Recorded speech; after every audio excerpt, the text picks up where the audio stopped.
I would now hand over to the DGMO to cover his portion. धन्यवाद air marshal Bharti. मैं आज आप सब के साथ भारतीय सेना के एयर डिफेंस मेजर्स जो कि हमने इंडियन एयरफोर्स के साथ मिलजुल कर तालमेल में लिए, उसके बारे में कुछ बातचीत करूंगा। इस विषय में मैंने कल भी कुछ टिप्पणी करी थी, लेकिन आज मैं इस युद्ध के अहम एस्पेक्ट के बारे में आपको थोड़ा और पर्सपेक्टिव देना चाहता हूं। हमें एयर डिफेंस ऑपरेशन सिंदूर के एयर डिफेंस की कार्रवाई को एक कॉन्टेक्स्ट में समझने की आवश्यकता है।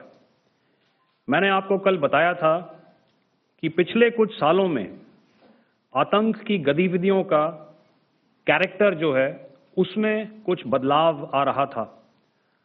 अब हमारी मिलिट्री के साथ साथ मासूम सिविलियंस जो कि अपना बचाव करने में विफल थे, उन पर भी हमले हो रहे थे। 2024 में जम्मू सेक्टर में शिवखोरी मंदिर को जाते हुए यात्री और इस साल अप्रैल में पहलगाम में मासूम पर्यटक इस खतरनाक ट्रेंड के विशेष उदाहरण हैं। पहलगाम तक पाप का यह घड़ा भर चुका था। उसके बाद जो हुआ उसके बारे में हम कल विस्तार में बातचीत कर चुके हैं। क्योंकि आतंकियों पर हमारे सटीक हमले लाइन ऑफ कंट्रोल और इंटरनेशनल बाउंड्री को पार करे बिना किए गए थे, हमें पूरा अंदेशा था कि पाकिस्तान का वार भी बॉर्डर के उस पार से ही होगा। इसलिए हमने अपनी एयर डिफेंस की पूरी तैयारी पहले से ही कर ली थी। हमारी इन्वेंट्री में शामिल काउंटर मैन्ड एरियल सिस्टम्स,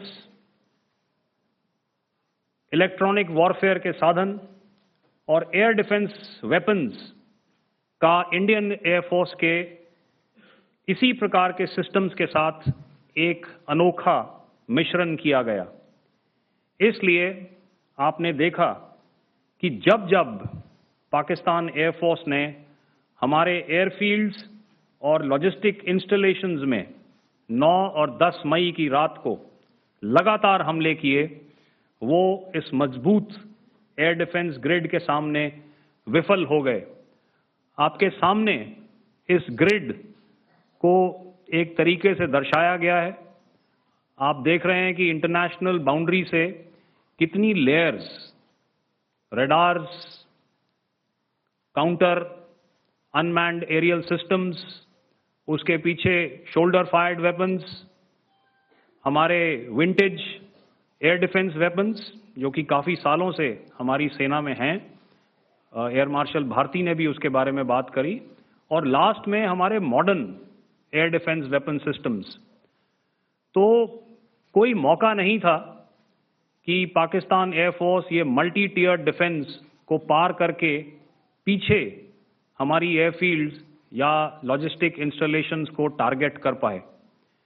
ये जो डायग्राम आप अपने सामने देख रहे हैं, ये मुझे एक इंसिडेंट की याद दिला रहा है।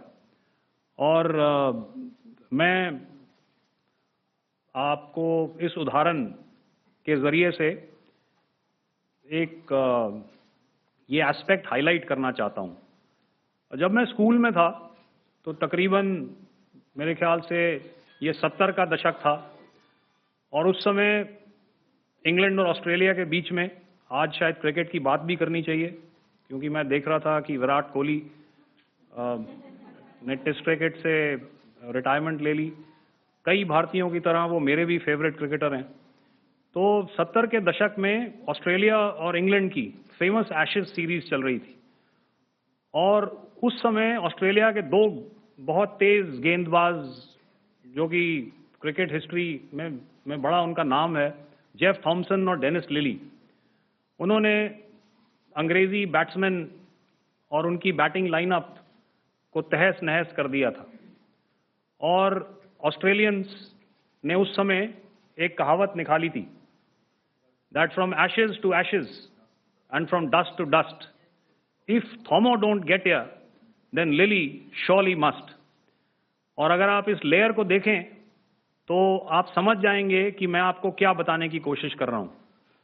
तो अगर आप सारे सिस्टम्स को पार कर भी गए तो आपको फिर भी एयरफील्ड या लॉजिस्टिक इंस्टॉलेशन या जो भी चीज को आप टारगेट कर रहे हैं उसमें पहुंचने से पहले कोई ना कोई इस लेयर्ड ग्रिड का सिस्टम जरूर गिरा देगा।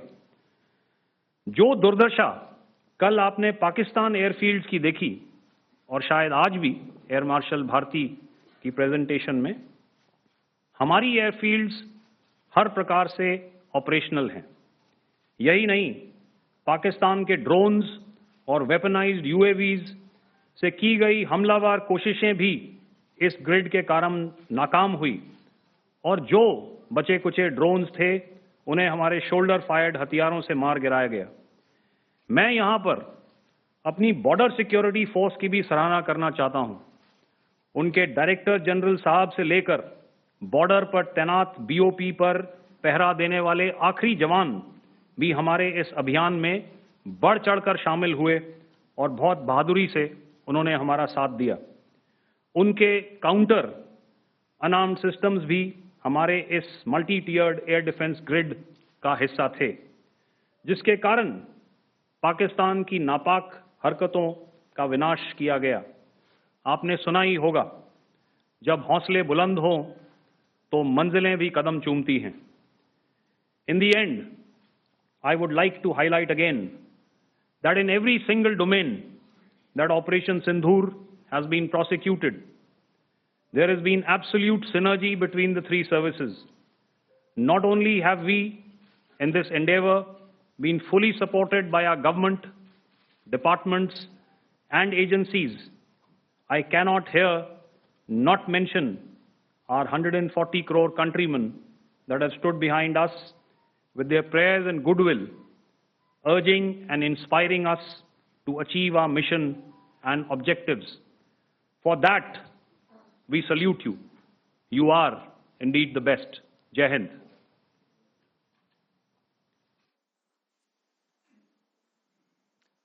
Good afternoon, ladies and gentlemen. To talk about the air defense capability, the Indian Navy operates as a composite network force capable of simultaneously addressing threats emanating from all domains, that is air, surface and subsurface, through amalgamation of advanced sensors synchronized on the combat management systems. In effect, the maritime force is able to ensure persistent surveillance, detection and identification for a comprehensive maritime domain awareness, including the airspace. Effectively using multiple sensors and inputs, we are maintaining continuous surveillance to degrade or neutralize